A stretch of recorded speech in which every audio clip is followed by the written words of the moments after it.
Mr. Silent Channel. My Master. Kabanata 2371-2375.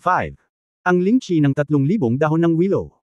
Sa mga mata niyang Yian at ng iba pa, gumagalaw ang mga dahon ng willow, at pagkatapos ay sumigaw ang Witch King at nabali ang kanyang mga binti. Ang matandang puno ng willow ay hindi lumitaw sa bukid, ngunit lumipad lamang ng ilang mga dahon. Ang gayong paraan ng supernatural na kapangyarihan ay talagang malalim. Hindi alam ni Yang Yian at Yun Changsheng at iba pa kung ano ang lakas at paglilinang ng lumang puno ng willow, ngunit ngayon ay makumpirma na ang Yuan Shen Dharma image ng Witch King, na nagpapaliwanag sa ikalimang antas ng langit, ay wala sa kanyang mga kamay. Umalangaw-ngaw sa buong venue ang mga hiyawan ni Witch King. Ang kanyang mga bali na binti ay bahagi talaga ng kanyang Yuan Shen. Huwag, please let me go, natakot ang mayabang na Witch King. Pakiramdam niya ay papatayin talaga siya ng may-ari ng boses na ito, o wala siya sa paningin ng iba at walang pakialam. Hindi ko inaasahan na may ganito kalakas na tao sa Yunmen. Ang nakakatakot ay hanggang ngayon, hindi pa niya nakikita ang mukha ng kabilang partido. Naintindihan na lang niya ang boses at nakita niya ang mga dahon ng willow. Para siyang 3 taong gulang na bata na nakatagpo ng isang higanti, at wala ng panahon para lumaban. Ang misteryoso at makapangyarihang pag-iral ay dumurog sa kanya sa pamamagitan lamang ng mga salita. Masyadong nakakatakot. Hindi pagmamalabos na sabihin na ang Witch King ay natakot sa kanyang talino. Not to mention that he was now in the form of a soul, kahit dumating man siya ng personal, wala siyang magandang resulta ngayon. Kailangan niyang maging mahiyain. Kung ang kaluluwang ito ay mawawasak ngayon, mawawalan siya ng libu-libong taon ng Taoismo. Baka mag-iwan pa ito ng anino sa puso niya at magbunga ng demonyo sa puso niya, na hindi naman siya mapapakinabangan. Kaya't humingi siya ng awa, umaasa na maaaring lampasan siya ng hindi nakikitang malakas na lalaki. Hahaha, humihingi ng awa ngayon. Paumanhin, huli na. Siguradong nahuli ka sa pintuan bago ka dumating upang kumilos ng ligaw sa aking teritoryo. Sa mundong ito, may kabayaran ang anumang bagay at pagkakamali. Hindi ito malaking bagay. Nawalan ka lang ng kaluluwa. Sa karamihan, ang iyong Taoismo ay babagsak ng libu-libong taon. Maliit na problema lang. Maluwag at nanunukso pa rin ang boses ng matandang willow, ngunit ang mga salitang sinabi niya ay nagparamdam sa sinumang naruroon na siya ay isang moody na tao. Si Xing Chenzi ay may malalim na pag-unawa dito. Nakikinig sa boses ni Old Willow na umalangaw-ngaw sa buong venue, hindi napigilan ni Xing Chenzi na tumawa at sinabing, ang totoong pagkatao ng Witch King ay malamang na nagsusuka ng dugo ngayon. Hindi niya siguro tiningnan ang almanac bago siya lumabas upang salubungin ang mga kamay ni Old Willow, isang pervert. Alam din ni Yang Yian na hindi papayagan ni Old Willow ang Witch King na umalis ng madali. Ang kanyang mga salita sa simula ay ang kanyang pagkatao lamang. Alam niyang mamamatay na ang Witch King. Sa oras na ito, ang Witch King ay nagbabanta pa rin kay Old Willow nang hindi alam kung mabubuhay o mamamatay. Sinabi ng Witch King, ako ang Witch King, ang nakababatang kapatid ni Wu Chanzan, isa sa 3 dakilang master ng 9 heavens. Ang 3 dakilang master ay iisa. Kung maglakas loob kang salakayin ako ngayon, sisiguraduhin kong mamamatay ka ng walang libingan. Kahit sino ka pa, walang lugar para sa iyo sa langit o sa lupa. Nililigawan mo si kamatayan, sabi ni Yang Yian sa sarili. Siya lang ang nakakaalam na ang Old Willow ay isang nilalang sa banal na mundo. Paano siya nababantaan mo, ang Witch King, isang nilalang sa mundo ng engkanto? Siyempre, walang pagpipilian ang Witch King, dahil humingi siya ng awa, ngunit direktang papatayin siya ng matandang puno ng willow, kaya pinagbantaan at tinatakot siya. Sa katunayan, kung ito ay ibang tao, maaaring magkaroon sila ng mga alalahanin pagkatapos na itaas ng Witch King ang 3 dakilang puwersa ng langit, dahil ang 3 dakilang puwersa ng langit ay talagang buo tulad ng sinabi ng Witch King, at sila ay namuno sa mundo ng engkanto sa loob ng mahabang panahon. Ang 3 kaharian ay minsang binanggit ng matanda, at tila may kaugnayan ito sa langit, ibig sabihin, ang 3 dakilang puwersa ng langit ay nasa likod ng mga Diyos. Ngunit ang Witch King ay nagbanta sa maling tao. Oo naman. Sapat na, tumawa ang matandang puno ng willow. Hehe. Little guy, you are so cute, I'm so scared that I don't dare to kill you. What should I do? Ang boses ng matandang willow tree ay tumunog sa field. Bitawan mo ako dali kung alam mo kung ano ang makakabuti para sa iyo. Hindi ko ito ituloy sa oras na ito. Narinig ng Witch King na nagsasalita ang matandang willow, at inisip niya na natakot ang matandang willow, at medyo ipinagmamalaki niya. Pinigilan siya ng mga dahon ng matandang willow sa paligid, at hindi siya makalayo. Sa susunod na sandali, ang matandang puno ng willow ay muling nagsabi, okay, ate, natatakot ako sa iyo, hahayaan kita, hahaha. Habang tumatawa ang matandang puno ng willow, sa susunod na sandali, ang mga dahon ng willow na nakapalibot sa Witch King, na nagbubuga ng makulay na halos, ay biglang lumiwanag at lumipad pataas. Isa-isa silang lumipad patungo sa Witch King. Di ba sabi mo bitawan mo ako, Umalangaw-ngaw sa kalangitan ng mga sigaw ng Witch King. Ang mga dahon ng willow ay naging mga kutsilyo at pinutol ang kanyang laman ng pira-piraso. Hihihi. Let you go, why not? Ate, nung sinabi kong bitawan na kita, sinadya kong bitawan ka pagkatapos putulin ang kaluluwa mo. Paumanhin, hindi ko nilinaw. Sandali lang, hindi hihigit sa 3,000 dahon ng willow, 3,000 hiwa, at pagkatapos ay pakakawala na talaga kita, well, ang saligan ay mabubuhay ka pa. Habang tumatawa ang boses ng matandang willow tree sa buong venue, nanginginig ang lahat sa venue matapos marinig ang kanyang mga salita, kasama na si Yang Yiu, na nagmumura sa kanyang puso sa sandaling ito, napaka-pervert. Medyo namutla din sina Yun Changsheng at Xing Chenzi. Ang matandang puno ng willow ay isang pervert. Para naman sa 70 matandang immortal, nilunok nila ang kanilang laway. Mabuti sana kung siya ay isang malakas na tao, ngunit ang nakakatakot at kakilakilabot na malakas na lalaki ay isang moody pervert. Bagamat sila ay si Ling Chihuahuang, ang kaaway, lahat sila ay natakot. Para sa 70 matandang immortal na hindi sumunod kay Lei Xin sa rebelyon, lubos silang nagpapasalamat sa sandaling ito, at nagpapasalamat sila na hindi sila nagkamali at sinundan si Lei Xin sa rebelyon. Kung hindi, kung ano ang mangyayari sa kanila ngayon. Natatakot ako na iniisip lang ito. Walang nag-akala na si Yunmen ay may napakalakas na tao na kayang baguhin ang mundo. Sa isang tunog lamang at ilang dahon na lumilitaw mula sa manipis na hangin, ginawa niyang isda sa chopping board ang marangal na Wawang Yuan Shen Dharma image, na umabot na sa ikalimang antas ng kaliwanagan. Ngayon ay puputulan niya ang laman ng pira-piraso at pahihirapan ito. Patuloy na umalangaw ang mga sigaw ng Witch King, umalangaw sa buong venue. Bawat sigaw ay nanginginig ang lahat sa kanilang mga puso. Sa kabutihang palad, ang Witch King ay katawan lamang ng Yuan Shen Dharma, at walang dugo, kung hindi ay magiging lubhang madyugo ang eksena. Ngunit alam ng bawat walang kamatayang kasalukuyan na ang sakit ng Yuan Shen ay 100 beses na mas malakas kaysa sa laman. Ito ay pagpapahirap. Tuloy-tuloy ang sigaw ng Witch King sa field. Ang mga dahon ng willow ay parang mga talam. 3,000 blades ang dahan-daang pinarusahan ng Witch King. Kasabay nito, ang tumatawa na boses ng matandang willow tree ay muling tumunog. Ang ganda ng sigaw ng totoong mundo. Hehe, isang maliit na naliwanagang langgam ang nang-ahas na bantayin ang kapatid ko, ang 3 dakilang puwersa ng langit. Shit! Kung hindi pumunta sa makalangit na daan ang matatandang iyon, baka makapagpakitang tao pa sila sa harap ko, kapatid ko. Ikaw naman. Bakit hindi mo isama ang 3 dakilang puwersa ng langit? Hinihintay kita sa Yunmen. Siguradong maganda ang pakikitungo ko sa iyo pagdating mo. Sakto lang. Naiinip na ako. Si Yang Yian, ang mabahong batang ito, ay hindi pumupunta para kausapin ako. Nako, napakalungkot. Puno ng hinanakit ang tono niya. Kinausap niya ang Witch King na parang nakikipag-usap sa hangin. Ang 3 dakilang puwersa ng langit ay wala sa kanyang paningin. I swear na bubunutin ko si Yunmen balang araw. Biglang tumigil ang boses ng Witch King. Ang huling piraso ng katawan ng Yuan Shen Dharma ay nawala. Fuck you, pinahirapan kita, bakit namimiss mo pa rin ako?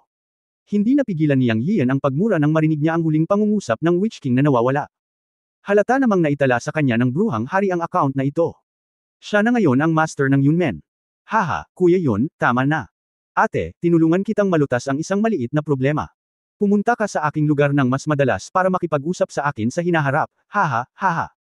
Pagkatapos ay dahan-daang naglaho ang tinig ng matandang puno ng willow, at ang mga dahon ng willow sa parang ay naglaho rin.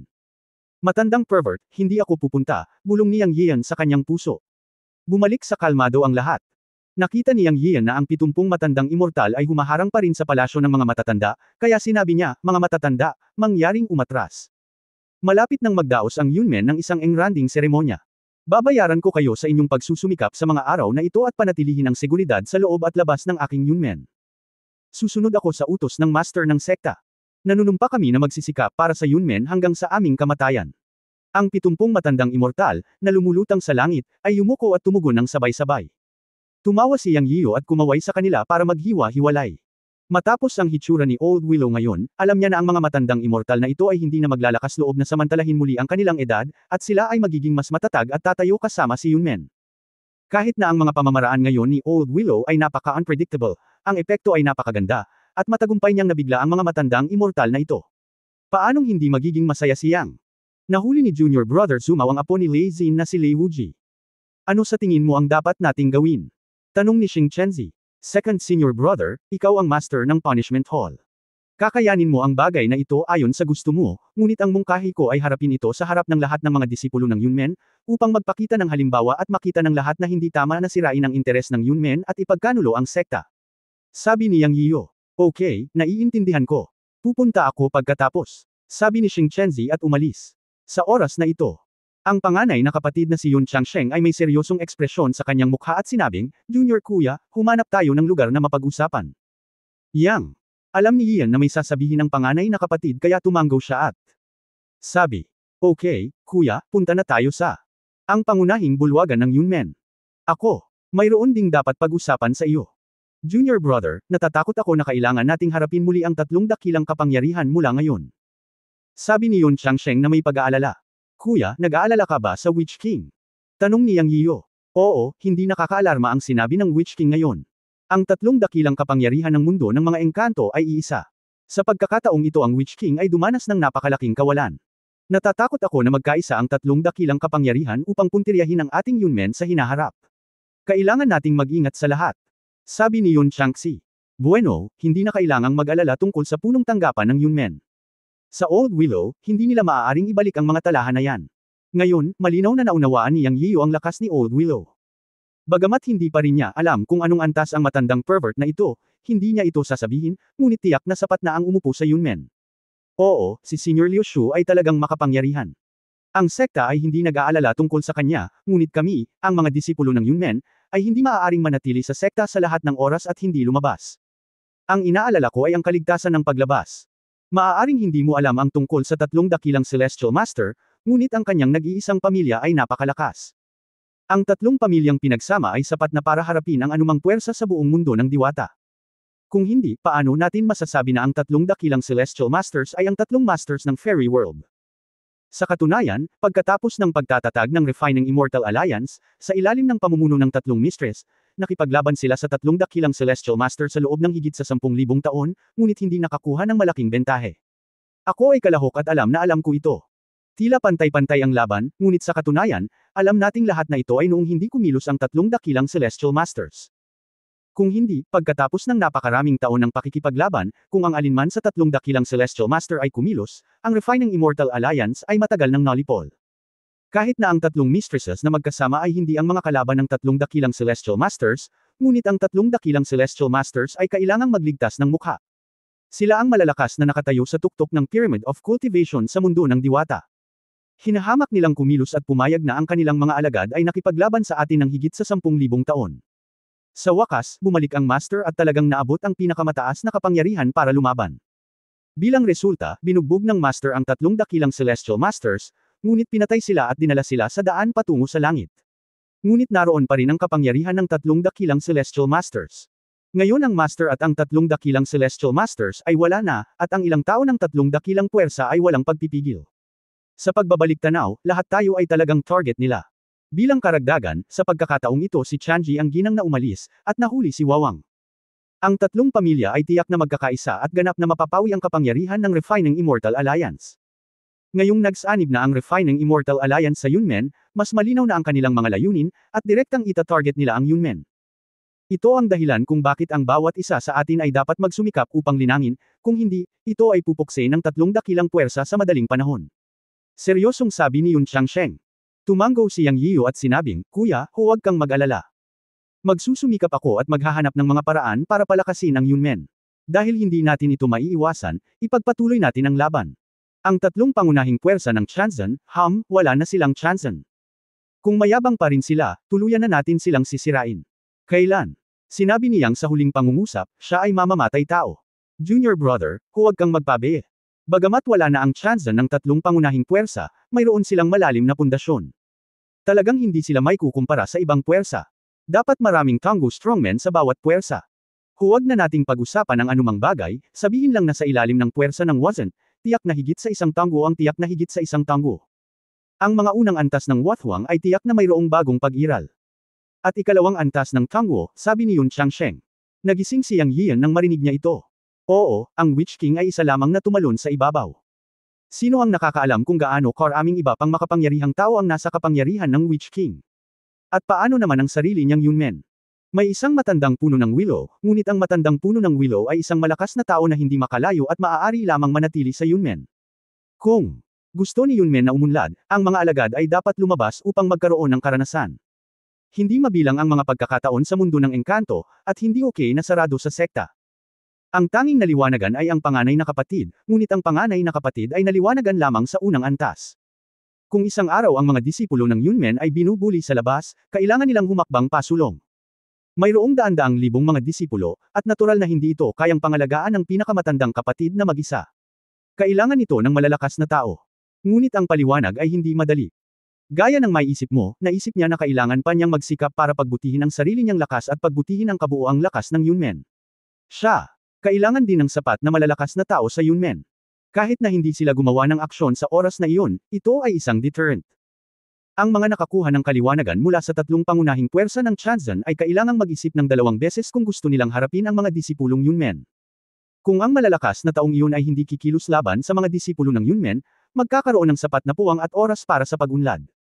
Noon, naniniwala siya na ang mga matandang immortal at henyo sa Yunmen ay tiyak na maliliwanagan. Hindi, pagkatapos ng seremonya, kailangan niyang pumunta muli sa Xiaohongwang para hanapin si He Lian. Pagkatapos mag-isip tungkol dito, tinanong ni Yang Yiu si Yun Changsheng, Big Brother, pagkatapos ng seremonya, dapat kang pumunta muli sa Ninth Heaven upang makita kung ang 2 asawa ng Master at ang Master ay nakaalis na sa retreat. Kung ang 2 asawa ng Master ay lumabas mula sa retreat, tingnan kung maaari mong anyayahan ang 2 asawa ng Master na pumunta sa Yunmen upang manguna. Naisip din ni Yang Yiu ang Valkyrie at ang prinsesa. Dahil si Master Chanji ay isang makapangyarihang Master ng Ninth Heaven, hindi rin magiging mahina ang 2 pang Master. Huwag kang mag-alala, naisip ko rin ito.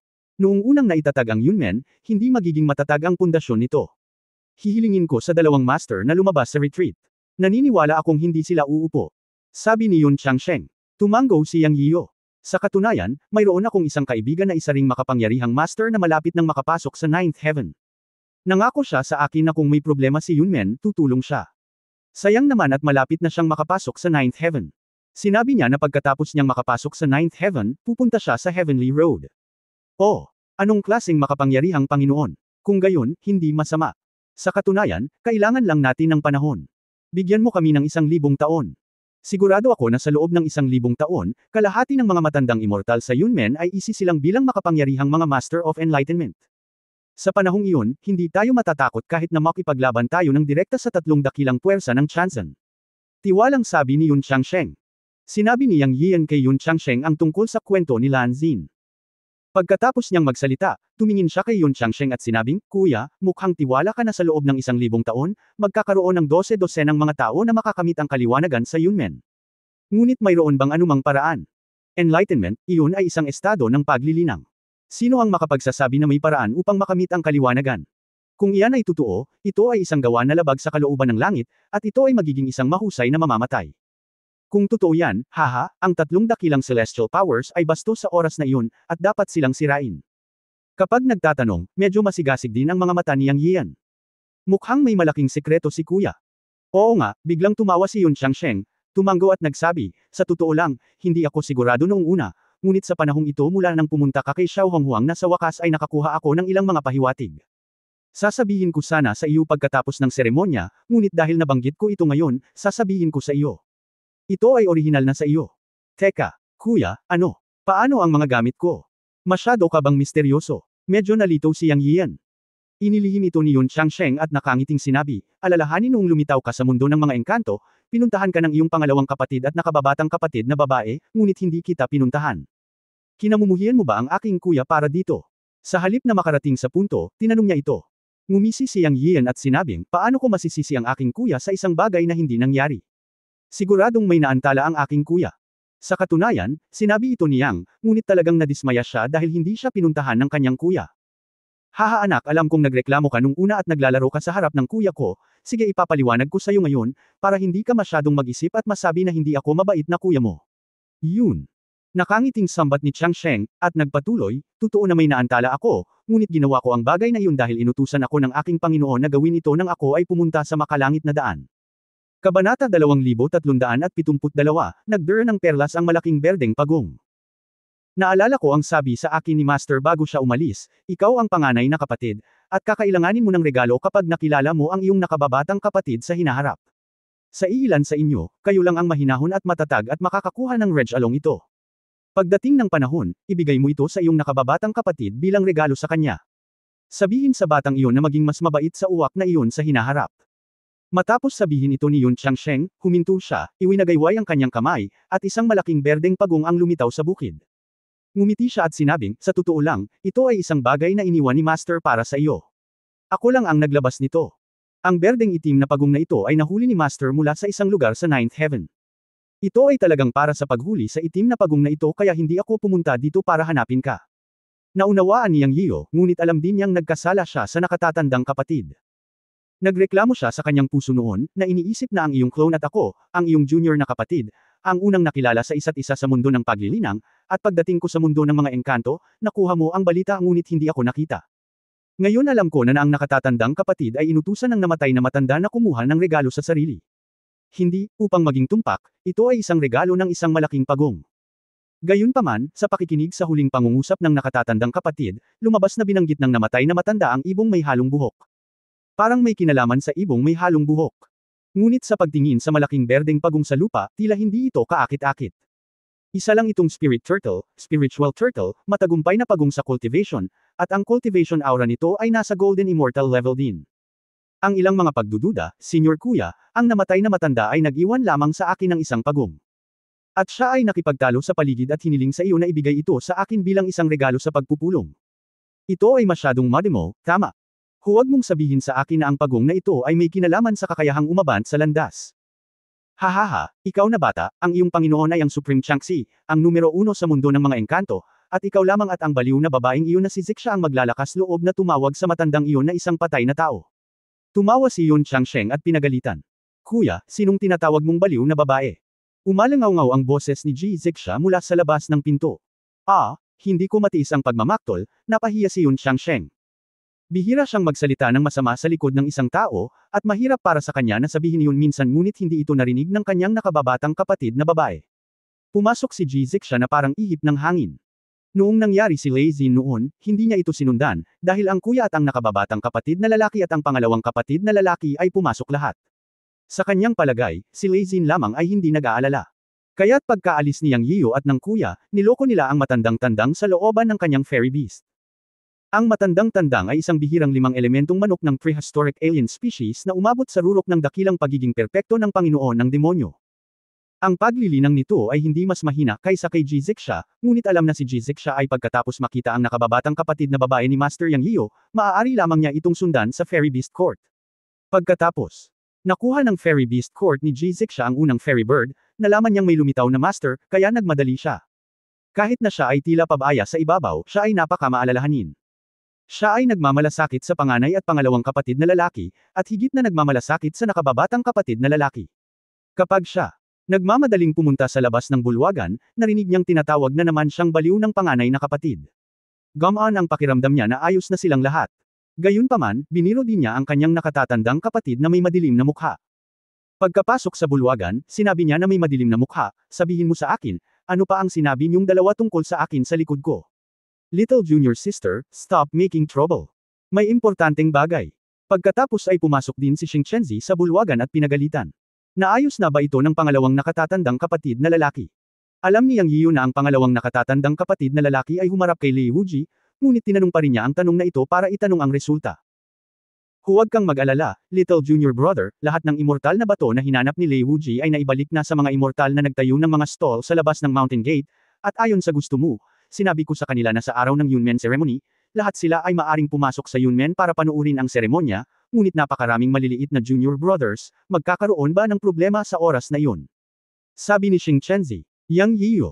Tumango at sinabing, huwag kang mag-alala, pangalawang senior na kapatid, ako ang mag-aayos at walang gulo. May kasabihan sa aking bayan na ang mga nagmumula sa malayo ay panauhin. Bagamat ang mga immortal na iyon ay may mababang kultibasyon at hindi mula sa malalaking sekta o malalaking pamilya, mayroon pang ang nakakalat na immortal.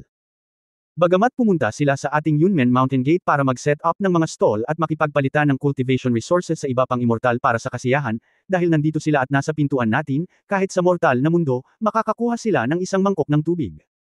Dahil gusto ng ating Yunmen na maging isang malaking sekta at isang heritage immortal sect, ang salita ng bibig ay kailangang-kailangan. At saka, sinong walang kamatayan ang hindi nagsimula sa mababang antas ng paglilinang? Walang isinilang bilang isang immortal na emperador. Kung mabait ka sa iba ngayon, maaaring may isang tao na gagawa ng sensasyon sa immortal na mundo sa hinaharap. Sa oras na iyon, tiyak na maaalala nila ang ating Yunmen para sa isang pabor. Kaya huwag kang mag-alala, pangalawang kapatid. Hindi problema ang masyadong maraming tao.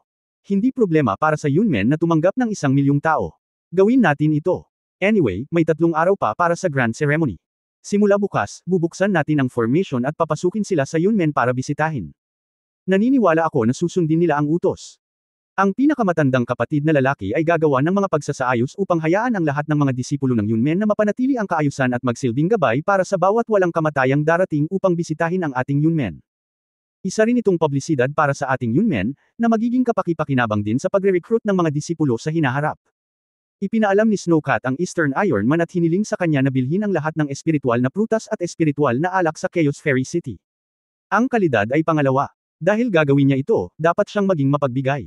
Kami sa Yunmen ay kailangan pa ring magbigay ng 1 tasa ng espiritual na alak. Gayon din, sabihin sa mga disipulo na tretuhin ang lahat ng mga manunood ng pantay-pantay, ngunit huwag gumawa ng anumang biro na minamaliit ang iba, o hayaan ang mga tao na sabihin na kami sa Yunmen ay minamaliit ang iba. Oo, guro, gagawin ko ito. Lumitaw sa hangin si Snowcat at kinuha ang order sa unang pagkakataon, tulad ng anino ni Yang Yiyo. Matapos bugbugin ni Yang Yiyo, ang kay-abangan ng Snowcat ay mas mababa sa paningin ni Yang Yiyo. Masyadong luma ang mga salita ni Yang Yiyo kaya't si Yun Changsheng ay tumango, at pagkatapos ay ngumiti at sinabing, maganda ang ginawa ni Junior Brother. Ang pagiging tao o isang immortal ay dapat na ganito. Ang mga immortal ay tao rin, kaya ito ay napakabuti. Bueno, sumasakit ang ulo ko marinig ang lahat ng ito. Buti na lang at hindi ako ang magiging pinuno ng sekta. Ako ang namamahala sa punishment hall nitong mga araw na ito at nabuo ang sistema ng parusa. Ang aking ulo ay naging napakalaki. Kung hindi dahil sa tulong ni Luo Yang, wala akong ideya, sabi ni Xing Terchenzi na may bitbit na mukha. Haha, pangalawang senior na kapatid, kailangan mong maging mabait kay Luo Yang, biro ni Yang Yiyo. Sa oras na ito, tinitigan ni Jizek siya ang malaking pagong na nakahiga sa bulwagan at sinabing, Hey, senior brother, hindi ba ito ang malaking pagong na nahuli mo mula sa Jikong Lake? Bakit mo ito inalis? Ibibigay mo ba ito sa akin para punan ang Fairy Beast Courtyard ko? Well, kahit na ang cultivation level ay nasa Golden Immortal level lang, it'll better to take away. Walang ingat na nagsalita si Jizek siya, winagiway ang kanyang kamay, hinawakan ang malaking berdeng pagong at aalis na sana. Hindi alam ni Yun Changsheng kung tatawa o iiyak. Sinabi niya, munting junior sister, huwag kang magulo. Ito ay regalo mula kay Master sa junior brother. Ang pagong na ito ay iniwan ni Master. Ito ay may nakaukit na sikreto ng kaliwanagan. Huwag mong guluhin at ilagay ito. Iniwan ito ng matanda para sa isang nakababatang kapatid. At ang sikreto ng kaliwanagan. Si Jizek siya ay patuloy ding nagsasalita tungkol sa matanda, ngunit ibinaba niya ang malaking berdeng pagong habang nagsasalita. Ang sikreto ng kaliwanagan. Lumiwanag ang mga mata ni Xing Chenzi at tumingin sa malaking berdeng pagong. Narinig din ni Yang Yiyo na sinabi ng panganay na kapatid na nakaukit ito sa malaking berdeng pagong, at tumingin din siya sa paligid. Ngunit sa malaking berdeng pagong na may diameter na kalahating metro, maliban sa pattern ng pagong, wala siyang nakitang ibang sikreto. Sa isang sandali, sina Yang Yiyo, Xing Chenzi, at Jizek siya ay nakatuon lahat ng kanilang mga mata kay Yun Changsheng. Sinabi ni Yun Changsheng, hindi ko ito binigyang pansin noong una. Ilang araw lang ang nakalipas nang natuklasan ko na ang malaking berdeng pagong na ito ay may ilang mga sikreto tungkol sa estado ng kaliwanagan na iniwan ng master. Pagkatapos ng pag-verify, maaari itong makumpirma na kung naiintindihan mo ito ng lubusan, maaari kang sumulong sa estado ng kaliwanagan. Ito ang malaking pagpapala ng ating Panginoon. Oh, lahat tayo ay dapat tingnan. Ikan-away ni Yun Changsheng ang kanyang kamay at hinawakan ang malaking berdeng pagong. Biglang naglabas ng berdeng kinang ang malaking berdeng pagong, at nagliwanag ang buong bulwagan. Ang mga mata ni Yang Yian ay parang 3D projection. Nang tingnan niyang mabuti, isa-isang lumabas ang mga salita. Napaka-misteryoso nila. Ngunit naalala niya ang lahat ng mga salitang ito sa kanyang isipan. Okay, tandaan niyo na lang silang tatlo. Sa hinaharap, ang mga misteryong ito ay ibibigay sa mga matandang immortal na iyon. Tiyak na mauunawaan nila at makapasok sa state of enlightenment sa loob ng 1,000 taon. Ito ang dakilang paraan ng pagliliwanag at kaliwanagan na iniwan ng Master. Sa lihim na ito, tiyak na uunlad ang aking Yunmen, inalis ni Yun Changsheng ang kanyang magic power pagkatapos magsalita. Sa katunayan, ang mahiwagang kapangyarihan ang nagtulak sa mga salitang ito sa malaking berdeng pagong, na hindi nakikita ng mata. Siguro matagal nang alam ni Master ang sitwasyon ngayon, at nag-iwan siya ng trick para sa akin. Si Master talaga, napabuntong hininga si Xing Chenzi. Sa oras na ito, isang wow sound ang narinig sa bakanting bulwagan, tulad ng tunog ng pagsusuka. Wow! Tumingin silang tatlo at nakita nila na isa itong malaking berdeng pagong, na bamuka ang bibig nito at dumura ng nagniningas na pulang butil, na direktang lumutang patungo kay Yang Yiyo. Nang tingnan ni Yang Yiyo ang butil, nakita niyang may 3 paa na ibon sa loob na biglang nabuhay. Sa sandaling ito, naramdaman niya ang pamilyar na hininga na nagmumula sa butil na ito na kasing laki ng batong nagpapainit ng gansa, at ang hiningang ito ay kapareho ng hininga ng ibon na may halong buhok. Kabanata 2373 ang inner peel ng mixed-haired bird. Ano ito? Biglang naintindihan ni Yang Yian. Naalala niya ang sinabi ng nakatatandang kapatid noon, na iniwan ng matanda ang pagong na ito para sa kanya, at sinabi rin sa kanya na maging mas mabait sa ibong may halong buhok sa hinaharap. Ngayong nakita niya ang butil na ito, sa wakas ay naisip niya ito. Naalala niya na isinumpo niya noon ang ibong may halong buhok, magaling daw itong magsalita ngunit hindi magaling makipaglaban, at ang sagot ng ibong magkahalong buhok ay may kinuha ang matanda mula rito, kung hindi, paano ito magiging napakalakas. Inisip ito ni Yang Yian, at iniisip kung sinamantala ng matanda ang kahinaan ng mixed-haired bird, ngunit hindi niya akalain na ito ang butil. Ito ay hindi isang ordinaryong butil. Ito ang inner elixir ng lahi ng demonyo. Ito. Kaya lang, ito ay selyado sa ibabaw at hindi naglalabas ng anumang aura, ngunit ang intuition ni Yang Yian ay nagsasabi sa kanya na ang butil na ito ay naglalaman ng enerhiya tulad ng isang nuclear bomb. Ang aura ay ang hininga ng mixed-haired bird, at ito ang inner elixir ng mixed-haired bird. Hindi katakataka na ang mixed-haired bird ay walang magic power at walang fighting power, ang inner elixir pala ay inilagay ng matanda sa tiyan nitong malaking berdeng pagong. Malinaw na ibinuko ng malaking berdeng pagong ang bibig nito at iniluwa ang mga butil na lumulutang patungo sa kanya, na isang palatandaan. Dahil ang may halong buhok na ibon ay kay Yang Yian. Sa sandaling ito, ang ibong may halong buhok ay tinipon niya sa espasyo ng Chenkun Pot. Una niyang tinadtad ang bibig ng may halong buhok na ibon, at itinapon ito sa espasyo ng Chenkun Pot nang wala siyang magawa. Sa pagtingin sa parang buhay na may tatlong paa na ibon sa loob, naisip ni Yang Yian na kung tama ang hula niya, ito ay dapat ang tatlong paa na uwak sa paghahatid ng mito. Sa mga librong mitolohiyang nabasa niya, ang tatlong paa na uwak ay tinatawag ding tatlong paa na gintong uwak. Sa sinaunang mitolohiya ng Kyushu, mayroong isang itim na tatlong paa na uwak sa gitna ng pulang araw. Ang itim na uwak ay tumingkayad sa gitna ng pulang araw at napapalibutan ng ginintoang, pulang ilaw. Sa makatuwid, tinawag itong Golden Crow bilang isa sa mga mythical bird sa sinaunang mitolohiya ng Kyushu. Ang imahe ng Golden Crow ay orihinal na may dalawang paa noong huling bahagi ng Western Han Dynasty at naging three-legged. Para sa mga detalye, tingnan ang dalawang-legged Golden Crow na nahukay mula sa Mawangway Han tomb. Dahil iba ito sa likas na uwak, idinagdag ang isang paa upang makilala ito. Ang uwak na may tatlong paa ay isang mythical bird na nagtutulak sa Sun Chariot sa mitolohiya ng Kyushu. Ito ang ebolusyon ng tatlong paa na uwak sa araw. Ang uwak ay tinatawag ding Crown Crow na nabubuhay sa araw at may tatlong paa. Ito ay halos kapareho sa imahe ng ibon na may halong buhok, na isang itim na uwak na may isang paa lamang ang nawawala. Mayroon ding tala sa Classic of Mountains and Seas, at iba pang sinaunang aklat na ang 10 araw sa sinaunang solar mythology ng Kyushu ay mga anak ni Emperor Jun at Zihei. Mayroon silang mga katangian ng parehong tao at Diyos, at ang pagkakatawang tao ng gintong uwak.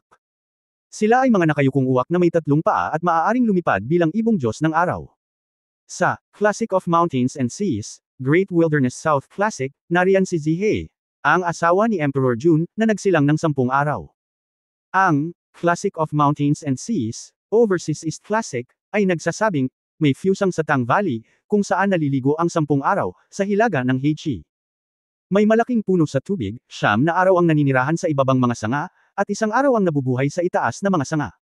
Sinasabi rin ng Classic of Mountains and Seas, Great Wilderness East Classic, na, may puno ng fu sa Tang Valley, 1 araw ang darating, 1 araw ang aalis, lahat ay dinadala ng uwak.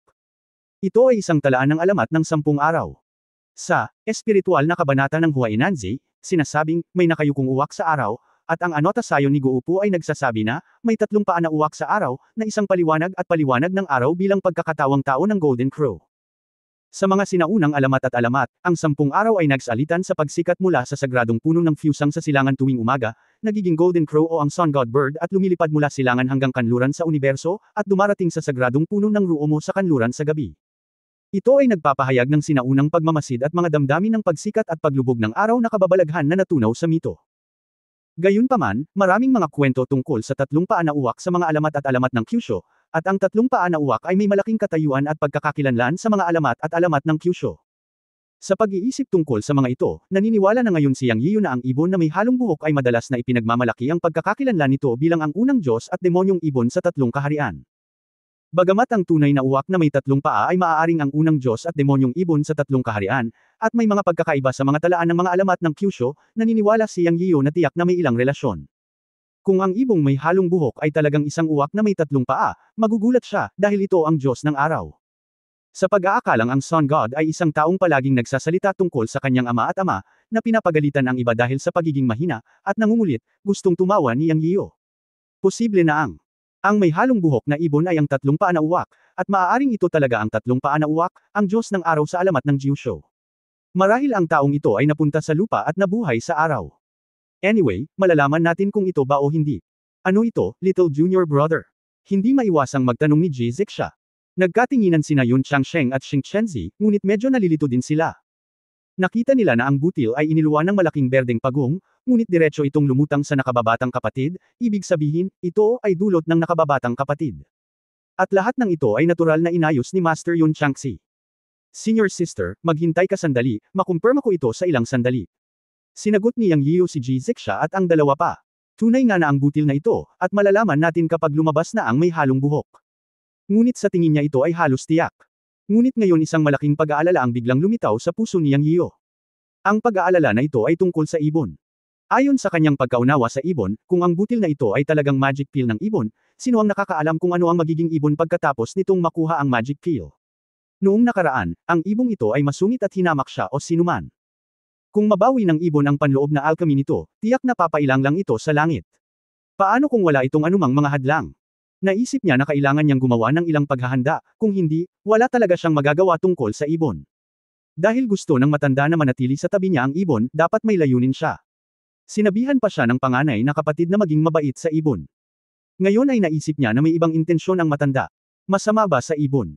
Matagal na itong kasama niya at palaging mabuti. Naisip niya na hindi na kailangan pang sabihin ng matanda sa bibig ng panganay na kapatid. Ito ay dapat na. Totoo na gusto niyang magbantay siya sa ibon. Dapat ganito. Dahil naalala niya ang nakaraan ng ibon at nalaman niya na ang ibon ay talagang isang matandang immortal at isang tuso. Ayon sa ibon mismo, mayroon itong mga problema tulad ng pagkawala ng memorya, at sa tuwing nagbibigay ito ng payo, ito ay ang uri ng black-bellied. Dati hindi ko akalain, pero ngayon medyo-medyo. Kaya, ito ay pinakaligtas na mag-isip ng isang paraan upang pigilan ang ibon. Mayroong dalawang dahilan. Una, ayaw niyang magkaroon ng anumang pagbabago ang ibon at pagkatapos ay lumipad. Ayaw niyang mawala ang ibon. Ayon sa ugali nito, kung mabawi nito ang kanyang pagtatanim, sino ang nakakaalam kung ano ang gagawin nito? Pangalawa, sinabihan siya ng matanda na kumapit sa ibon, na dapat ay makatwiran. Naniniwala siya sa matanda. Hawak ang panloob na elixir ng ibon sa kanyang kamay, mabilis na gumana ang isip ni Yang Yiyo, iniisip kung anong paraan ang gagamitin upang pigilan ang ibon. Pagkaraan ng ilang sandali, nalaman ni Yang Yiyo na ang tanging paraan ay ang tubig ng buhay.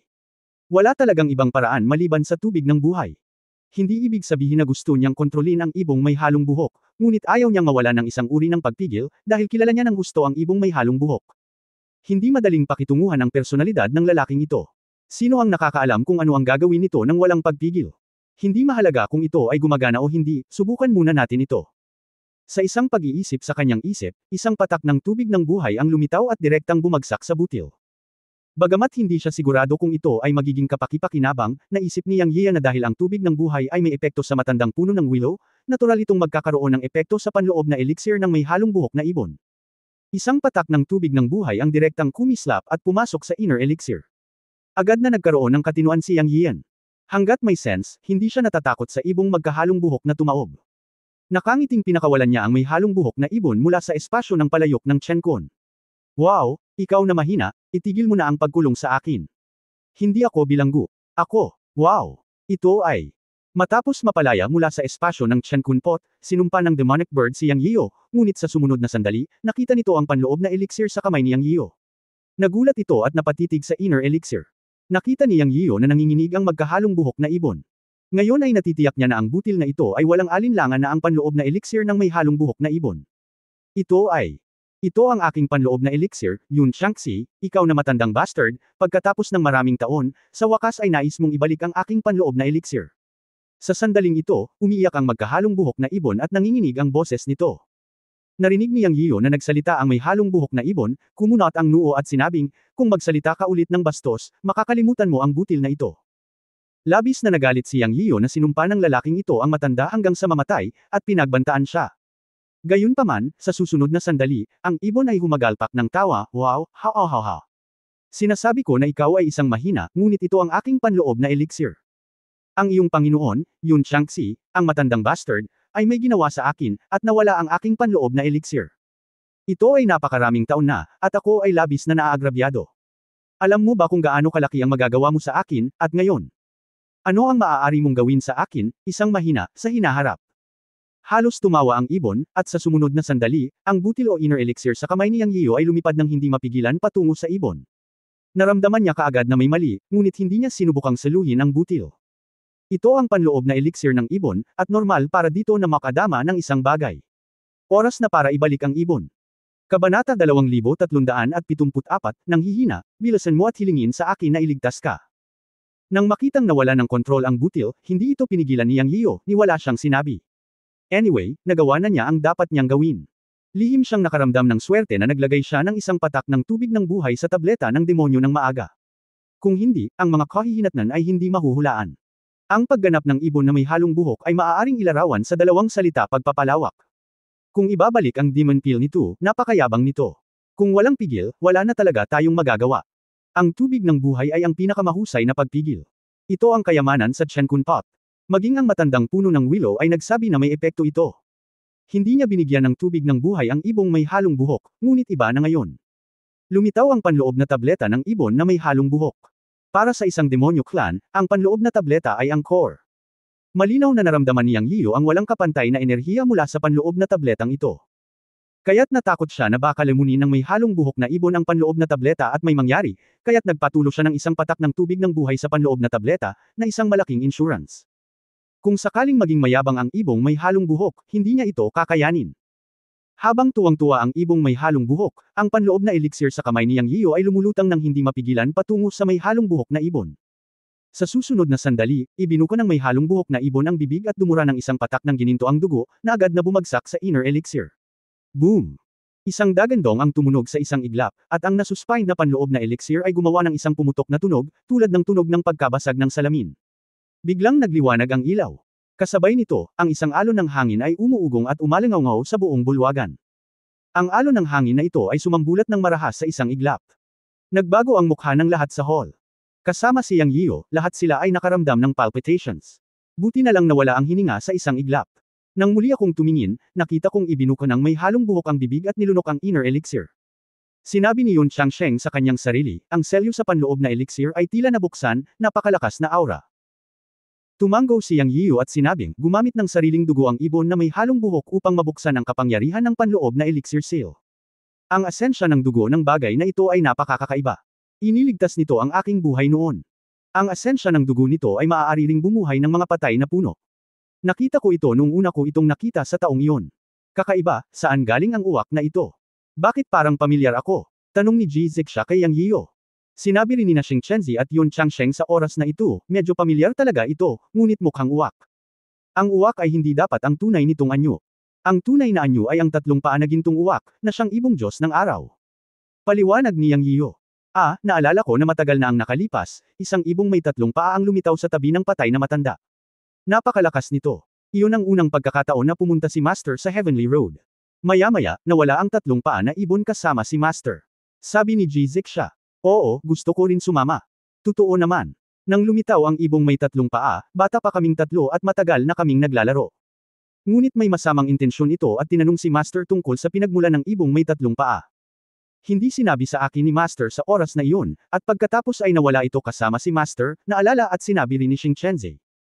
Nag-isip si Yun Changsheng at sinabi, ngayon ay tila nakagawa siya ng ilang krimen at pinarusahan ng amo. Ang tableta ng demonyo ay tinatakan at inilagay sa tiyan ng malaking berdeng pagong para itago. Ngunit hindi ko inaasahan na ito ay magiging uwak at lalabas sa tabi ng aking nakababatang kapatid. Tumango si Yang Yiyo at sinabing, ganyan dapat. Ang may halong buhok na ibon ay natagpuan ng aking Panginoon ng Sanxian daw sa ibabang mundo noon. Hindi, sa mas tiyak, ibinigay ito sa akin ng patay na matanda. Gayunpaman, hindi pa ito nagkaroon ng anumang mahiwagang kapangyarihan o kapangyarihang panlaban. Isa lamang itong uwak na may masamang bibig. Ayon sa iyong sinabi, ito ay maipaliwanag. Malamang na ang may halong buhok na ibon ay sumunod sa patay na matandang lalaki sa langit na daan sa unang pagkakataon, ngunit nalinlang ng isang tao. Lumipat sa mundo ko ang matanda, at ang ibon na may halong buhok ay maaaring tinatakan ng matandang may napakaraming mahiwagang kapangyarihan at itinapon sa Sanxian daw. Ngunit kung ito ay o hindi, ito ay hindi mahalaga. Ang mahalaga ay bumalik na ang inner peel ng mixed-haired bird, na maaaring magandang bagay para sa Yunmen. Wow, Huni. Habang nag-uusap ang apat na tao, narinig sa bulwagan ang sigaw ng magkahalong buhok na ibon, ngunit ang sigaw ay nagbago, at ito ay mahinang parang sigaw ng dalawang phoenix. Pagkatapos ay tumingin silang apat at nalaman na ang buong katawan ng may halong buhok na ibon ay biglang sumabog sa maningning na gininto ang liwanag, napakasilaw na halos hindi nila maimulat ang kanilang mga mata kahit na sinubukan nilang tumingin. Sa isip ni Yang Yiyo, ang nakakasilaw na gintong liwanag na ito ay hindi mabilang na beses na mas nakakasilaw kaysa sa liwanag ng araw. Inactivate niya ang Eye of Heaven and Earth, gusto niyang makita kung ano ang mga pagbabagong nangyari sa ibon na may halong buhok pagkatapos nitong lamunin ang Demon Peel, ngunit nalaman niyang hindi man lang makatingin ng diretso ang kanyang Eye of Heaven and Earth dito, lalo pat buksan ang kanyang mga mata. Masyadong malakas ang ilaw. At sinabayan pa ng walang kapantay na nakakapasong init, na patuloy na tumataas sa mabilis na bilis. Sa isang iglap, naramdaman ni Yang Yiyo na para siyang nasa dagat ng apoy. Gamitin man niya ang kanyang mana para labanan ito, hindi niya ito matiis dahil patuloy na tumataas ang temperatura. Sa oras na ito, ang mukha ni Yun Changsheng ay nagbago ng gusto at sinabing, hindi maganda, lumabas ka kaagad. Habang nagsasalita siya, ikanaway niya ang kanyang kamay at winalis sina Yang Yiyo, Xing Chenzi, Ji Zexia at ang malaking berdeng pagong, at pumasok kaagad nang lumitaw ang space portal. Boom! Nang sila ay mawala, ang gininto ang liwanag sa bulwagan ay umungal muli, marahil daan-daan, libo-libo, o kahit 10,000 beses na mas malakas. Sa susunod na sandali, ang walang laman na 1,000 metro ang layo mula sa pangunahing bulwagan ng Yunmen ay nasira. Lumabas si Yun Changsheng kasama ang kanyang mga kapwa at disipulo. Oh my God, sinunog ng may halong buhok na ibon ang aking pangunahing bulwagan, pagmumura ni Yang Yiyo habang nakatingin sa malayo. Ang pangunahing bulwagan ng Yunmen ay ganap na nawala sa kanyang paningin, nang walang kahit kititing na alikabok na natitira. Sa orihinal na lugar ng pangunahing bulwagan, mayroon lamang isang malaking gininto ang globo na may diameter na higit sa 30 metro, na halatang binago ng may halong buhok na ibon na lumunok sa panloob na elixir. Boom! Shoo! Muling tumunog ang dagandong, at ito ay isang sinag ng liwanag mula sa gininto ang globo na pumutok sa kalangitan, madaling masira ang Yunmen formation at umakyat sa mga ulap. Tumangala ang lahat at nakitang tumagos na ito sa langit. Pagkatapos ay isang mahabang sipol na parang phoenix ang umalangaw sa buong Yunmen. Hindi maganda, kuya, tumulong sa pag-set up ng barrier, kung hindi ay masisira ang buong main hall. Nagmamadaling sigaw ni Yang Yiyo habang nakatingin sa gintong liwanag.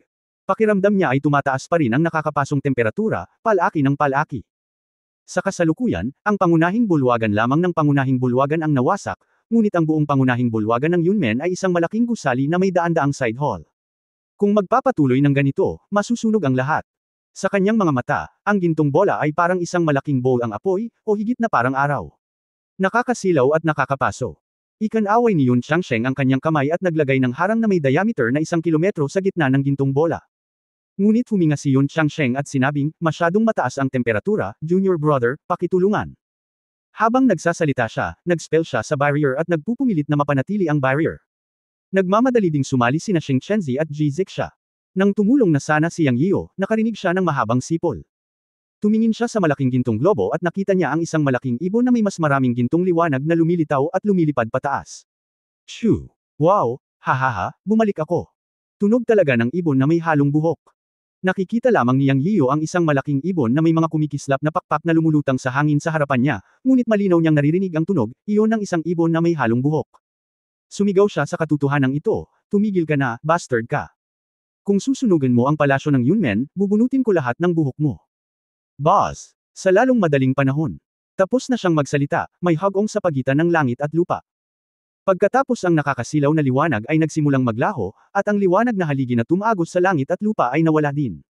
Bumalik sa normal ang lahat. Kinuha ni Yun Changsheng at ng dalawa pa ang kanilang magic power at naglabas ng mahabang hininga. Nawala ang nakakapasong init. Ang bulwagan sa bukid ay direktang sumangga, ngunit mayroong isang gintong ibon na lumulutang sa parehong lugar. Gumalaw ang puso ni Yang Yiyo at nawala sa isang iglap, at lumitaw ang bulwagan. Isa talaga itong tatlong paa na gintong ibon. Mayroon itong ulo ng phoenix at buntot ng phoenix, at ang mga balahibo nito ay napakahaba, na may mga inscription at pattern sa katawan nito. Mayroon itong dalawang kuko, tulad ng kuko ng manok, at ang ikatlong kuko ay tumubo sa dibdib at tiyan. Ito. May mataba na korona sa ulo, at mukhang manipis, ngunit ang mga gininto ang mata nito ay parang buhay, at talagang may pakiramdam ito ng pang-aapi. Ito ay 3 beses na mas malaki kaysa sa orihinal na uwak. Lumapit si Yang Yiyo at tumingin sa malaking golden three-legged bird. Tulala niyang sinabi, isang ibon na may halong buhok. Bagamat nakita niyang nilunok nito ng sariling mga mata ang inner elixir, hindi pa rin siya makapaniwala. Ang 3 paabang gintong uwak sa kanyang harapan, na napaka-keringle at pambihira, ay talagang ang itim na uwak ay nagbago mula sa may halong buhok na ibon. Sa harap ng golden three-legged golden crow na ito, si Yang Yiyu ay talagang nakaramdam ng kaunting pagkamangha sa ilang kadahilanan, na naging dahilan para hindi siya komportable. Pero yon ang katotohanan. Ikaw na mahina, sabi ko, ako ang numero unong banal na ibon sa tatlong kaharian. Matagal mo na akong binubuli, at ngayon ay oras na para I settle ang score sa iyo. Wow, haha, napakasarap sa pakiramdam na bumalik ka.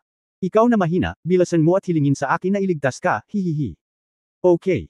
Ang may halong buhok na ibon, na sumailalim sa isang napakarilag na pagbabago, ay labis na mayabang sa sandaling ito. Kabanata 2375 ang tiyo mo ay tiyo mo pa rin. Sobrang yabang.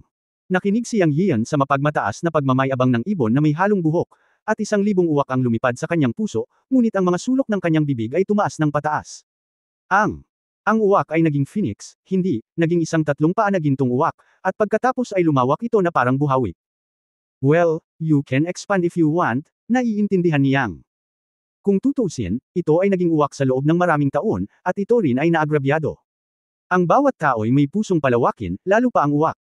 At sa palagay ni Yang ay nabuli na niya ito noon, kaya okay lang na hayaan kang mag-expand. Ngunit, hindi mo dapat, ikaw na may halong buhok, hayaan mong magmakaawa si Xiaoyi. Haha. Sa oras na ito, sina Yun Changsheng, Xing Chenzi at Ji Zixa ay dumating kay Yang Yian. Napatingin silang tatlo sa ibong may halong buhok, na siyang tusong ibong may tatlong paa na nakita nila noong bata pa sila. Sa oras na iyon, hindi nila alam ang lalim ng tatlong paa na ibon, ngunit ngayon silang lahat ay mga immortal na nakamit ang tagumpay sa paglilinang, at si Yun Changsheng ay nasa antas pa ng kaliwanagan. Mayroon akong kaunting pagkakaunawa sa ibon na may halong buhok. Hindi banggitin ang iba pang mga bagay, ang mataas na temperatura at hininga lamang ng ibon ay nagsasabi na ang ibon na ito ay hindi madaling guluhin. At saka, hindi masabi ng tatlo kung anong level ba talaga ang mixed-haired bird.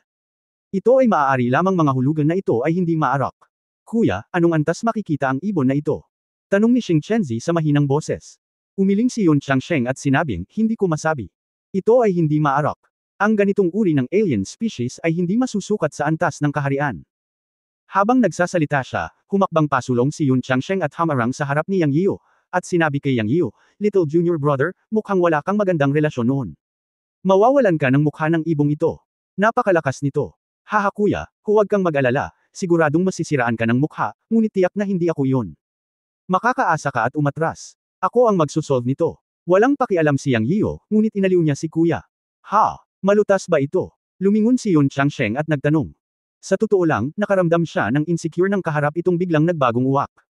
Kung talagang kaharap niya ito, wala man lang siyang tiwala. Huwag kang mag-alala, hehe, hahayaan kong magpakitang gilas itong ibong may halong buhok ngayon. Lalong tumindi ang ngiti sa labi niyang habang nagsasalita. Kaya nag-alinlangan sandali si Yun Changsheng, at tumabi kasama sina Xing Chenzi at Ji Zixa na nakatingin sa isa't isa. Dahil puno ng kumpiyansa ang junior brother, hayaan mo itong lutisin, ngunit kung may pagbabago ay hindi magdadalawang isip na kumilos ang tatlo. At sa pag-iisip, ang ibong ito ay iniwan ng master sa junior brother. Kahit anong mangyari, hindi manganganib ang buhay ng junior brother. Parang gusto lang niyang ipahiya ang junior brother. Bilang karagdagan, mayroong lumang puno ng willow sa Yunmen. Kung nasa panganib ang junior brother, natural na hindi uupo ang matandang willow. Abangan natin. Sa oras na ito, ang napakayabang na Diyos at Demon Bird ay nagsabi, Hoy, Changsheng, Xingchen, Zixa, natatandaan pa ba ninyo akong tatlong maliliit na lalaki? Kayong tatlong maliliit na lalaki ay medyo magaling noong bata pa kayo, hindi katulad nitong mahinang Yang Yiu na puno ng masamang tubig at binunot ang aking mga balahibo ng ilang beses. Ubo-ubo-ubo, ang hindi ko ibig sabihin ay tumayo para sa inyong tatlong mahina. Kasama ko ang mahinang ito sa loob ng libu-libong taon at dumanas ng kahihiyan. Ngayon, sa wakas ay naka-recover ako at gusto kong makipag-ayos ng mga account sa mahinang ito. Hayaan mong sabihin ko sa inyong tatlo, si Changsheng, ang maliit na lalaki, ay walang paraan upang makamit ang kaliwanagan. Kaya kitang sunugin hanggang abo sa isang bug zone ng init. Ito ang sama ng loob sa pagitan ko at nitong mahinang Yang Yiu. Kilala noon ng ibong may halong buhok si Yun Changsheng at ang dalawa pa, kaya ilang beses niyang naiwasan si Yun Changsheng at ang dalawa pa dahil nakakahiya. Isipin kung gaano siya kamahalan noon. Pagkatapos maging isang uwak, natakot siya na si Yun Changsheng, Xing Chenzi at Ji Zixa ay mawala ang ibon. Yang. Alam din ito ni Yiu. Isa pa, noong dumating ang nakababatang kapatid na babae, sadyang iniwasan siya ng may halong buhok. Ngayon, nakikinig sa halong buhok na ibon na nagsasalita, hindi niya maiwasang matawa. Ang lalaking ito minsan ay mahilig sa mukha, ngunit minsan ay talagang walang hiya. Pero itong lalaking ito talaga ang nagsabi na ang nakatatandang kapatid na lalaki ay maaaring masunog hanggang mamatay sa isang pagsabog ng init. Hindi ko alam kung nagyayabang ba siya. Kung iisipin muli, posible. Sa bagay, ang taas ng temperatura kanina ay talagang palpitate. Ito ay ang paglabas lamang ng pagsasanib ng panloob na elixir. Kung seryoso talaga ang mixed-haired bird, mahirap talagang sabihin. Pinisil ni Yun Changsheng ang isang pilit na ngiti at sinabing, Senyor Jinwoo, bakit kailangan mong pakialaman ang aking nakababatang kapatid? Buong pagmamalaking sinabi ng God and Demon Bird, ano Jinwoo o hindi, iyon ang pangalang tinawag sa akin ng isang tao noong nagpunta ako sa Earth matagal na ang nakalipas. Ako na ngayon ang numero 1 Diyos at Demon Bird sa 3 kaharian, alam mo ba? At, hindi ko papatayin ang mahinang manok na ito. Hanggat nakikiusap siya sa iba na aminin ang kanyang mga pagkakamali, magiging bukas palad ako. Napalaki ka, hindi mapagbigay, hindi napigilan niyang Yiyo nang umiti ng masama. Ikaw na mahina, parang hindi ka pa handang aminin sa akin ang mga pagkakamali mo. Nagalit ang Magic Bird nang makita niya ang nakangiting mukha niyang Yiyo. Then he sneered and said, I see, you weak, you think of asking that old willow tree for help. Haha, I tell you, I will come out with a body of fire, believe it or not, that old willow tree will admit defeat. Sa sandaling ito, ang ibong may halong buhok ay mayabang na nagsalita. Pinaikit niyang Yiyo ang kanyang mga mata at naramdaman ang paligid. Sa kanyang kakaibang personalidad patungo sa matandang puno ng willow, ang mga salita ng magkahalong buhok na ibon ay naghahanap lamang ng kamatayan. Naniniwala siya na ang lahat ng nangyari sa Yunmen ay hindi makakatakas sa matandang puno ng willow, at ang mga salita ng magkahalong buhok na ibon sa sandaling ito ay pinupukaw lamang ang matandang puno ng willow. Nakita niya ang kapangyarihan ng matandang puno ng willow ngayon. Ang 5 antas na espiritu ng kaliwanagan ng Wu Emperor ay dinurog ng matandang willow na naging abo. Sa isip ni Yang Yian, bagamat nabawi na ng may halong buhok na ibon ang demon pill nito, malayo pa rin ito sa likod ng lumang puno ng willow. Sa oras na ito, ang matandang puno ng willow ay tiyak na lulendag at tatama sa may halong buhok na ibon. Habang iniisip niya ito, isang malamig na boses ang umalangaw-ngaw sa bukid, na nagsasabing, talaga. Maaari mong subukan. Boses iyon ng matandang puno ng willow. Masungit na sinabi ng ibon na may halong buhok, Sok, sa tingin mo natatakot ako sa iyo. Teka, hahanapin kita pagkatapos kong makitungo sa batang ito. Malamig na umungol ang matandang puno ng willow. At pagkatapos, walang nangyari. Nagulat si Yang Yian. Naunawaan niya na ang matandang puno ng willow ay talagang takot sa magkahalong buhok. Kung hindi, ayon sa kanyang pagkatao, hahampasin siya nito ng sanga ng willow. Ngunit pagkatapos ng malamig na singhot, walang gumagalaw. Nagulat silang lahat sina Yun Changsheng, Xing Chenzi, at Ji Zixia. Nakasama na nila ang God at Demon Bird noong bata pa sila, ngunit hindi nila alam ang mga detalye nito noong panahong iyon. Ngayon, kahit ang malakas na matandang puno ng willow ay bumantong hininga at walang sinabi. Ito ay nagpapakita na ang Diyos at demonyong ibon ay hindi nagsisinungaling. Ang ibong ito ay malamang na mas malakas kaysa sa matandang puno ng willow. Sa sandaling ito, nakita ng Diyos at demonyong ibon ang pagbabago sa mga mukha ni Yang Yiu at ng 3 pa at sinabing may higit na pagmamalaki, hehe, mahinang manok, humingi ng tawad sa akin kaagad, humingi ng awa, magmakaawa sa akin na palayain ka minsan, at ang bagay na ito ay matatapos. Kung hindi, pahihirapan kita ngayon, wow haha, ang. Umalangaw-ngaw ang mayabang na tawa sa buong Yunmen Hall. Sa kabutihang palad, si Yun Changsheng ay naglagay ng harang sa paligid, kung hindi ay mawawala ng mukha si Yang Yiu, ang pinuno ng sekta, kapag narinig ito ng ibang tao. Pinaikit ni Yang Yiu ang kanyang mga mata at tumingin sa bastos na ibon, na puno ng gintong liwanag at banal na kapangyarihan. Napabuntong hininga siya sa kanyang puso, paano kaya ang gayong magandang balat ay naglalaman ng kakaibang kaluluwa. Pagkatapos ay ngumisi siyang at sinabi sa ibon, libu-libong taon ka nang nakasama ko. Kailan mo pa ako nakitang sumuko? Higit pa, kahit maging phoenix ka, alaga ko pa rin kayo. Nako, si Tito pala. Well, kahit na maging three-legged golden crow ka o phoenix ngayon, isa lang ang gusto kong sabihin sa iyo. Tumigil si Yang Yiu at nagpatuloy, ang tiyuhin mo ay tiyuhin mo pa rin. Ikaw. Wow, galit na galit ako. Ngayon dapat kong ipaalam sa iyo kung gaano ako kalakas. Galit na galit ang Magic Bird sa mga salita ni Yang Yiu, at pagkatapos ay puno ito ng gintong liwanag, at tila galit na galit ito kay Yang Yiu. Dahil dito, nagbago ang mukha ni Yun Changsheng at ng 2 pang katabi niya. Ang junior brother sa kanilang mga mata ay lubos na nagalit sa Magic Bird. Gayunpaman, sa sandaling ito, narinig ng 3 na sinabi ni Yang Yiu, bumaba ka rito, hahayaan kitang magpakitang gilas. Sa pagbagsak ng mga salitang ito, ang Diyos at Demon Bird, na orihinal na nagniningning ng gininto ang liwanag, ay biglang sumigaw at nahulog mula sa hangin. Sa isang mapurol.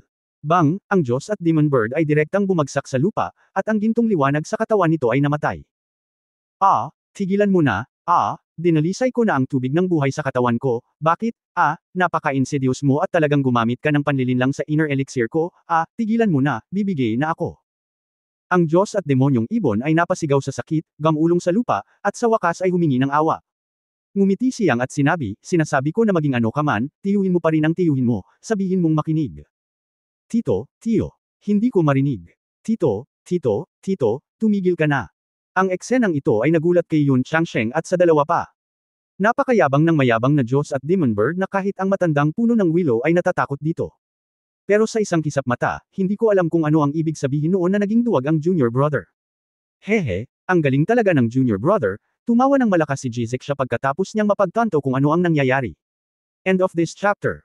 Pahingi naman ng like, share at subscribe mo na rin para updated ka sa susunod na kabanata. Salamat.